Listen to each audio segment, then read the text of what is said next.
আসসালামু আলাইকুম। কেমন আছো তোমরা সবাই? চলো সরাসরি আমরা রেসিপিতে আজকে চলে যাই।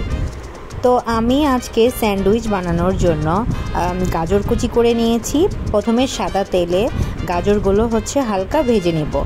তো ভালো মতো যদি আমি গাজরটা ভেজে না নিই আর যদি পেঁয়াজটাও ভেজে না নিই তাহলে একটা কাঁচা কাঁচা গন্ধ হবে। আর যদি তোমরা একটু রেখে খেতে চাও ফিলিংটা বা স্যান্ডউইচটা যদি তোমরা একটু ফ্রিজে রেখে খেতে চাও তাহলে তোমরা একটু ভেজে নিও। আর আমি সেই কাজটাই করছি। তো চলো আস্তে আস্তে সম্পূর্ণ ডিটেলস তোমাদের সাথে শেয়ার করব কিভাবে আমি মিয়াকো স্যান্ডউইচ মেকারের মধ্যে আমি স্যান্ডউইচ বানিয়েছি আর ফিলিংটা বানিয়েছি। তারপর আমি লবণ দিয়েছি হালকা করে, তোমরাও তোমাদের টেস্ট মতো লবণ দিয়ে নিবে। আমি আমার টেস্ট মতো লবণ দিয়েছি। তারপর আমি ম্যাগির গুঁড়া মশলা নিয়েছি। ম্যাগির গুঁড়া মশলা এখানে আমি পুরোটা ব্যবহার করে ফেলবো। এখানে অন্যরকম একটা ফ্লেভার আসবে। ম্যাগি মশলার যে ফ্লেভার সেটা বিভিন্ন সবজির মধ্যে বা বিভিন্ন মাংসের যে কিমাগুলো আমরা করি সেগুলোতে দিলে চমৎকার লাগে খেতে। তো তারপর আমি আস্তে আস্তে করে সময় নিয়ে হাই ফ্লেমে এটা ভেজে নিব। অবশ্যই এটা হাই ফ্লেমে রাখবে। আর আমি এখানে কাঁচামরিচ কুচি কুচি করে নিয়েছি। অবশ্যই কুচি কুচি করে নেবে, তাহলে এটা বাইটে পড়লেও বোঝা যাবে না, হালকা ঝালও লাগবে, প্লাস প্রতিটা বাইটে তোমরা কাঁচামরিচের ফ্লেভারটা পাবে। তো ব্যাস আমার এখানে ভেজিটেবলটা রেডি। আর আমি এখানে ব্রেডও নিয়ে নিয়েছি অনেকগুলো। হোয়াইট ব্রেড নিয়েছি, তোমরা চাইলে ব্রাউন ব্রেডও ইউজ করতে পারো। তো এই তো এখন আমি ব্রেডের মধ্যে ফিলিংটা দিয়ে দিব। তোমাদের সাথে আমি মেয়োনেজ বানানোর রেসিপি আগেই শেয়ার করেছি। তো আমি সেই সবজিটার মধ্যে চিকেন দিয়েছি, মেয়োনেজ দিয়েছি আর একটু চিনি দিয়েছি। তো সেটা আমি তোমাদের সাথে আরেকদিন শেয়ার করব। তো এখন চলো আমরা চলে যাই স্যান্ডউইচের প্রসেসিংয়ে। তো আমি ব্রেডের মধ্যে বা পাউরুটিতে যে ফিলিংটা আমি দেওয়ার কথা সেই ফিলিংটা দিয়ে নিচ্ছি। এরপরে এটা সুন্দর করে স্প্রেড করে দিব যেন প্রতিটা জায়গায় জায়গায় ফিলিংটা পড়ে আর প্রতিটা বাইটে যেন ফিলিংটা মজা পাওয়া যায় আর খুবই খেতে যেন ভালো লাগে।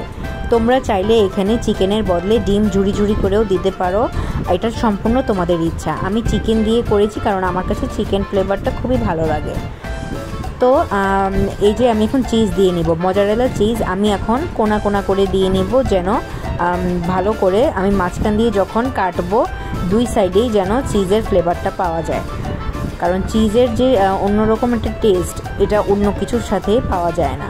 তো আমি সেভাবেই মাঝখান দিয়ে যেন ফ্লেভারটা না থাকে এই জন্য আমি সাইডে সুন্দর করে তিন কোনা করে দিয়েছি।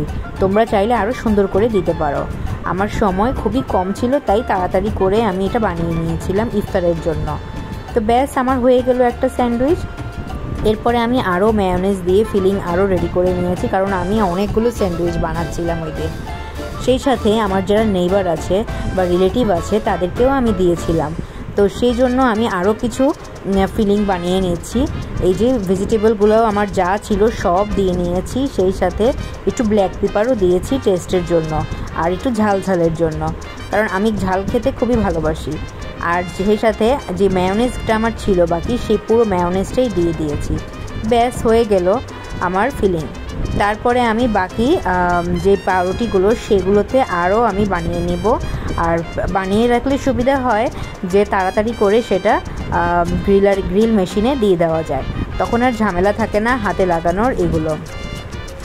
তো এখন আমি এগুলো আস্তে আস্তে বাকিগুলো রেডি করে নিব।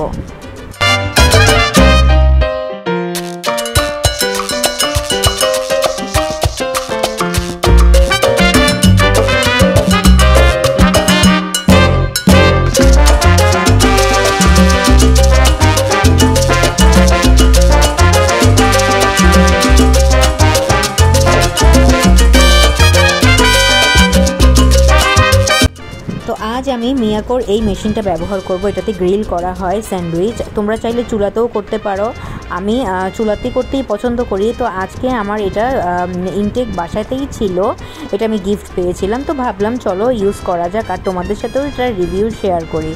তো আমি এটা দুই পাশে এটা আমি দুইটা স্যান্ডউইচ দিয়ে দিয়েছি, মাঝখান থেকে দুইটা ভাগ হয়ে যাবে, টোটাল 4টা স্যান্ডউইচ হবে এখানে কাটার পরে। তো এটা একটা নির্দিষ্ট সময় ওই যে লাইটটা বন্ধ হয়ে যাওয়ার পরে এটা নামিয়ে ফেলতে হবে। এটা একটা নির্দিষ্ট সময় থাকে। তো সেই সময় পর্যন্ত আমি অপেক্ষা করেছিলাম, আর মাঝখানে আমি আর একটু উল্টিয়ে দিয়েছি। তো ভালো করে এটা যখন গ্রিল হয়ে গিয়েছে আমি বুঝতে পেরেছি, তখন আমি এটা পরে নামিয়ে ফেলেছিলাম। তো আমি এটা ধরে কিছুক্ষণ দাঁড়িয়েছিলাম। তোমরা খেয়াল করছো সবুজ লাইট আর একটা হচ্ছে লাল লাইট। তো যখনই লাইটটা বন্ধ হয়ে যাবে তখনই আমি পরে, এই যে লাল লাইটটা বন্ধ হয়ে যাওয়ার পর আমি নামিয়ে ফেলেছি। ভালো করে গ্রিল করলে খুবই মজা লাগে, একটু শক্ত শক্ত লাগে আর একটু মচমচেও লাগে। তো মাঝখান থেকে আমি এখন কেটে নিব। চলো তোমাদের সাথে আমি পুরো সম্পূর্ণ ডিটেলসে শেয়ার করছি। ভালো লাগলে অবশ্যই আমাকে কমেন্ট করে জানাবে। আর যদি আমার রেসিপি ফলো করে কেউ কিছু বানিয়ে থাকো আমাকে জানিও, আমি খুবই খুশি হব। এই যে দেখো আমি এটা পুরোটা কেটে নিয়েছি, ব্যাস হয়ে গেল আমার স্যান্ডউইচ। তোমরা এটাকে চিকেন স্যান্ডউইচ বলতে পারো, বা এটার মধ্যে যদি এগ দাও ঝুড়ি ঝুড়ি করে তাহলে এটাকে তোমরা এগ স্যান্ডউইচও বানাতে পারো। তো ব্যাস হয়ে গেল আমার চিকেন স্যান্ডউইচ। আমি এটা ইফতারে সার্ভ করব। তো তোমরা বাসাতে ট্রাই করো, কেমন লাগলো কমেন্ট করে জানিও। ভালো লাগলে আমার চ্যানেলটা সাবস্ক্রাইব করো আর আমার ফেসবুক পেজটা ফলো করো। সবাই সুস্থ থেকো আর ভালো থেকো। সবার জন্য অনেক অনেক শুভকামনা। আসছে রমজানে, তোমরা এটা বাসাতে ট্রাই করে সবাইকে খাওয়াতে পারো। ভালো থেকো সবাই, আল্লাহ হাফেজ।